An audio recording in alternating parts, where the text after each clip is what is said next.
제가 지금까지 배운 줌지는 방법들을 설명드리겠습니다. 국궁입니다.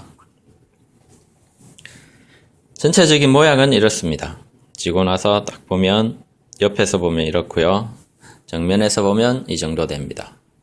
줌 뒤에서 보면 이 정도입니다. 포인트는 활의 복원력의 중심인 이 점요. 활체의 중간에서 약간 아래 지점에 속하는 이 지점이 반바닥으로 정확하게 미는 게 포인트입니다. 그리고 두 번째 포인트가 줌손 등 힘이 안 꺾여야 됩니다. 줌손이 이렇게 꺾인다든가 손목에 주름이 생기는 이런 걸 막는데 초점을 맞추고 있습니다. 활로 보면요. 윗장이 아랫장보다는 약하게 만들어져 있습니다. 아랫장이 훨씬 강하게 되어 있습니다.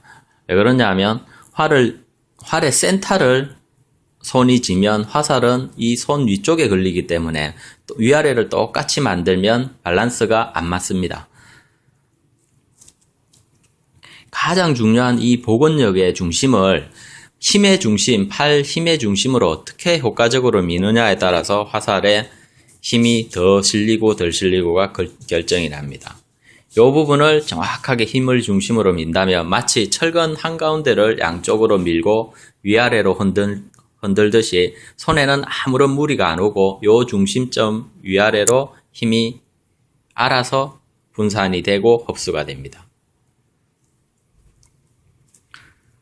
손목을 보면요. 제가 팔에다가 낙서를 좀 했는데 해부학적으로 보면 이 팔의 뼈가 두 개입니다. 위쪽에 큰 부분이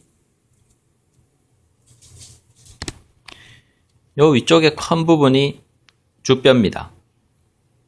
손목뼈가 이렇게 와서 이렇게 여기서 여러 개의 손목 관절뼈랑 연결이 되는데 주뼈는 얘입니다. 훨씬 굵습니다. 그리고 아래쪽에 보조뼈가 하나 더 있습니다. 그렇기 때문에 손을 뻗었을 때 줌손에 미는 힘은 이 뼈가 주가 됩니다. 이 뼈에 걸리는 힘보다는 이 뼈가 상당히 큽니다. 가장 효과적으로 미는 힘을 내기에는 이 뼈를 잘 활용하는 겁니다. 그럼 뼈로 받치는 것만 좋은 방법이 아니기 때문에 근육의 힘까지도 골고루 쓰기 위해서 이런 방법을 씁니다. 다시 한번 설명드리면 여기서 이 손목의 센터를 민다기보다는 이 위쪽 3분의 1 지점으로 밉니다. 그래서 이렇게 힘이 와서 이 포인트에 딱 걸리게 합니다. 그리고 흔히 알고 있는 반바닥은 여기서부터 약간 위쪽으로 저는 이해하고 있습니다. 그리고 전체적으로 보면 반바닥을 이런 부분 크게 이해를 하면 됩니다. 그래서 이렇게 갖다 댑니다. 이렇게 갖다 대기 위해서는 기준점이 여기입니다. 이 기준점이 활을 3분의 3등분 했을 때 왼쪽 첫 번째 라인 있죠. 왼쪽. 여기가 이 부분이 오겠다 합니다. 이렇게 딱 가운데 잡아주면 좋지만 사람의 피부라는 게 손바닥이 아무리 단단해도 잡아서 만작을 하면 활이 틀어지게 되어 있습니다. 그래서 틀어졌을 때 정확하게 센터에 오게끔 미리 3분의 1 정도를 왼쪽으로 돌려줍니다. 그리고 화살이 걸리는 지점에 화살 거는 건 당연히 하나 반 정도 위에고요. 이렇게 걸린다고 봤을 때 엄지는 가만히 받쳐주는 역할을 하게 합니다. 예책에 보면 엄지가 중지를 지그시 누르는 묘한 법이라는 법을 알아야 된다는 글귀가 나오는데 그 원리를 저는 이렇게 해석합니다. 이렇게 되면요. 자연스럽게 줌이 손 안에 쏙 들어옵니다. 제 줌지는 기준은 줌손의 크기 기준은 여기가 이 손가락이 들어갈 정도가 되면 줌이 큰 겁니다. 중지는 거의 줌손 살대 붙을 정도 되고요. 조금 더 떨어지고 새끼손가락은 사람마다 길이가 틀리니까 이 정도. 이 이상이 돼버리면 줌을 제어하기가 힘들어서 정확도가 떨어집니다. 제가 지는 방법은 활을 비날일 때 팔뚝에다가 자연스럽게 현을 붙이고요. 겨드랑이에 90도 각도로 낍니다. 그래서 정해진 검지의 위치를 먼저 확인을 하고요. 손바닥에 생명선 주위로 이렇게 붙입니다. 그러면 요 검지와 윗장의 각도가 한 요 정도 나옵니다. 그러면 그 방향 그대로 흘려주면 자연스러운 흘려지기가 됩니다. 옆에서 보면 손목이 살아있습니다. 이 상태로 만작을 하더라도 손목이 살아있습니다. 이 손목이 꺾여버리면 안 됩니다. 막줌은 더 이렇게 되죠. 이 정도가 막줌이고요. 살이 조금 더 올려 벌리게 됩니다. 그리고 하장을 미는 줌은 검지손가락을 윗장을 기준으로 대면 하장을 밀리는 줌이 많이 지어집니다. 이렇게 한사님 방법이죠. 이렇게 하면요. 이렇게 해서 하면 엄지도 자연스럽게 위로 올라가고요. 중지 위에 엄지를 두려면 화살이 기존 지는 방식에 비해서 올라갑니다. 그래서 화살이라는 건 가운데 이 복원력의 중심으로 가까워질수록 더 강한 힘으로 쏘아집니다. 올라간 만큼 손해를 보죠. 이 상태에서 그 화살을 낮추려면 엄지를 이렇게 빼면 조금 낫겠죠. 뭔가 좀 불안합니다. 그래서 이런 단점이 하나 생길 수 있을 거라고 보고요. 이 상태에서 다른 장점은 이렇게 해서 잡아주면요. 반바닥 밀착 위치는 거의 비슷합니다. 그렇지만 만작을 했을 때 손목이 약간 꺾이기가 쉽고요. 요 포인트보다는 요 포인트를 밀게 됩니다. 한 1cm 정도 아래쪽을 밀기 좋습니다. 이렇게 밀면 당기기는 굉장히 편합니다. 왜냐하면 뼈로 받치는 힘이 더 커지기 때문에 생각보다 이 손목에 힘쓰는 것보다 훨씬 받쳐있기가 편합니다. 그래서 조금 더 센 활을 당길 수도 있습니다. 그렇지만 꺾인 손목이 쏘고 나서 이 포인트가 아래쪽에 위치하기 때문에 활이 이 하장을 받쳐 쏘는 사람들의 특징은 활이 순간적으로 쏘는 발시 순간에 초고속 카메라로 확인을 해보면 활이 뒤로 끄떡합니다. 이 상태로. 쏘고 나서 이걸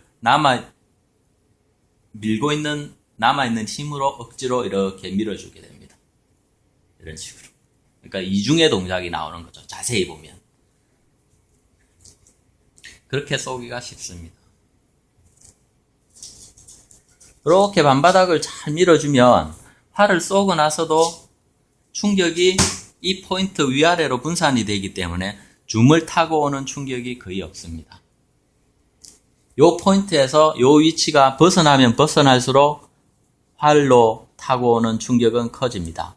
막줌은 실제로는 막줌으로 쏘아보면 오히려 정확도는 증가할 때가 있습니다. 손가락 하나로 더 컨트롤하면 활의 마지막 컨트롤이 훨씬 정확할 수가 있습니다. 그렇지만 충격은 엄지를 타고 오는 충격이 더 커집니다. 가장 큰 흘려지기와 막줌의 차이를 말씀드리면, 흘려지기는 자연스럽게 인체에 계란 하나 들어갈 정도의 이 공간을 밀착시키는 모습입니다. 그래서 자연스럽게 여기서부터 직선의 힘을 살릴 수가 있고요. 엄지손가락 하삼지로 이 활의 방향을 제어하기가 굉장히 수월해집니다. 그렇지만 막줌을 쥐게 되면요. 아까 말씀드렸듯이 화살의 컨트롤은 더 좋을 수가 있습니다. 사람에 따라서요. 저도 막줌을 쥐고 쏘면 좀 더 정확하게 탄착군이 형성될 때가 많습니다. 그렇지만 이 엄지의 각도에 의해서 생기는 이 아랫부분에 공간이 생깁니다.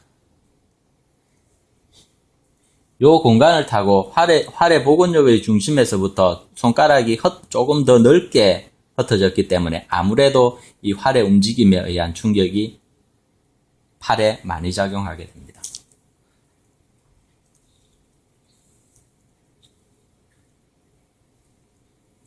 이 상태에서 활을 가만히 받쳐서 쏘면요. 화살의 위아래 움직임이 별로 없습니다. 활체의 위아래 움직임을 최소화하는 줌이기 때문에 화살 자체도 발시 순간에 위아래로 출렁이지가 않습니다. 그래서 꼬리치는 화살은 쏘고 싶어도 쏴지지가 않습니다.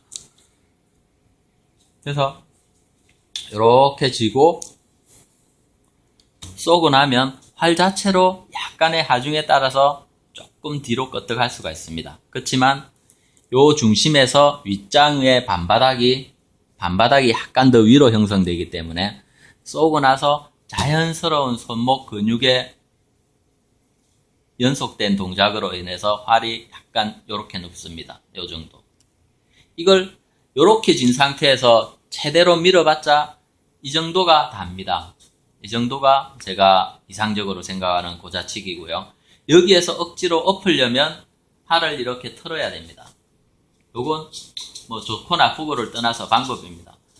요렇게 해서 가만히 있느냐, 연속 동작으로 이렇게 엎어주느냐, 그건 개인 취향이라고 생각하면 됩니다. 저는 썩 권장하지는 않습니다. 어차피 여기서 이미 끝났기 때문에, 화살은 이미 활에서 떠났기 때문에 여기서 더 밀어주느냐, 더 밀어주느냐, 이 팔을 유지하는 근육의 작용 관점에서는 굉장히 도움이 됩니다. 왜냐하면 팔을 계속 밀고 일관성이 있는데 그게 정확도에 얼마나 도움을 주는지는 아직 물음표입니다. 이 상태로 쏘아도 충분한 정확도를 내기 때문에 억지로 더 근육을 비트는 동작을 했다고 해서 더 증가할 거라고는 생각지 않습니다. 숙련도에 따라서 차이가 나겠죠.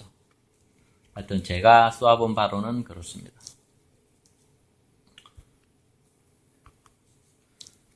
요 모양이 제가 생각하는 흘려지고요. 줌손의 크기입니다.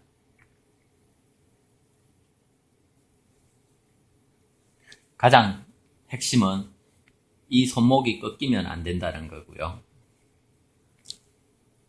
줌손과 손 안에 공간이 없어야 된다는 겁니다. 이렇게 쏘다 보면 크게 뭐 무리가 충격이 온다든가 그런 일은 없습니다. 이렇게 해서 충격이 온다면 활을 바꾸는 걸 추천합니다.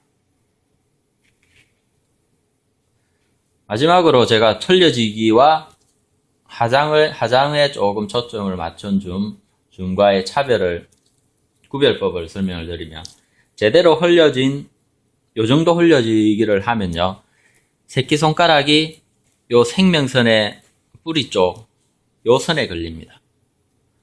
인터넷에 있는 많은 고수들의 줌을 찾아봐도 새끼손가락이 요 선에 걸립니다. 성문영 회장의 사진을 봐도 이렇게 요 선에 걸립니다. 벗어나지를 않습니다. 하장을 미는 사람들의 줌을 보면요, 이런 식으로 됩니다. 요 선을 벗어나게 됩니다. 단점이 뭐냐 그러면요, 장점은 하장을 편안하게 받쳐주며 활의 떨림이 확실히 줍니다. 그렇지만 단점은 역시 만작을 했을 때 이런 식으로 힘을 주다 보면 이런 식으로 새끼손가락이 끝에 간당간당하게 걸립니다.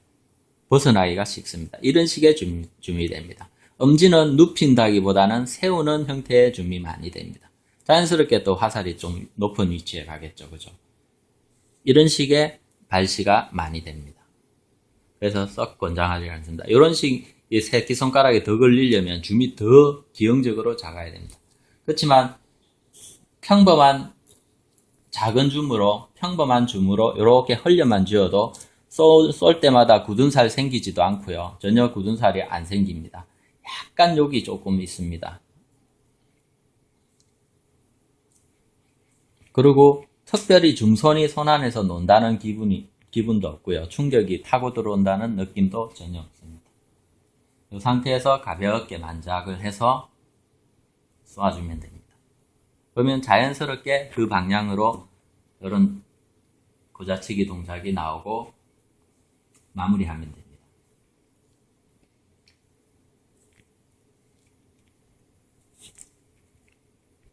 다시 한번 보여드리면, 팔뚝에 껴서 이렇게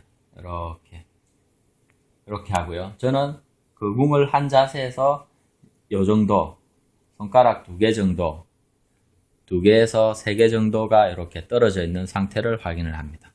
이 상태에서 당기면 이렇게 되죠. 그리고 이 짜임에 의해서 발시가 될 땐 자연스럽게 현이 밖으로 돕니다. 원래 위치로 돌아가려는. 억지로 만작을 했을 때 비틀어 당겨졌다가 놓는 순간에 원위치 됩니다. 이렇게 쏘면 팔뚝을 맞는 일이 거의 없습니다. 이상입니다.